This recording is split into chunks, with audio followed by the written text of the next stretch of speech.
আসসালামু আলাইকুম। আজ একটি বিষয়ে কথা বলবো, তা হচ্ছে অন্ধ লোক যদি হঠাৎ চোখে দেখতে পায় তাহলে প্রথমে তার হাতের লাঠিটা ফেলে দেয়, অথচ ওই লাঠি তার দুঃসময়ের সঙ্গী ছিল। আসলে প্রয়োজন ছাড়া কেউ কাউকে মনে রাখে না। তবে আপনি যদি নিজেকে বিবেকবান মানুষ হিসেবে সমাজে প্রতিষ্ঠিত করতে চান, তাহলে আপনার বিবেককে জাগ্রত করুন, কৃতজ্ঞতা বোধকে আপনি ধারণ করুন।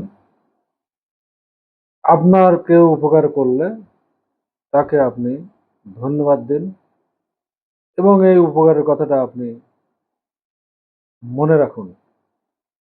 এই কৃতজ্ঞতার কারণে, আপনার বিবেক জাগ্রত করার কারণে আপনি আল্লাহর কাছে একজন প্রিয় মানুষ হিসাবে গণ্য হতে পারবেন। ধন্যবাদ।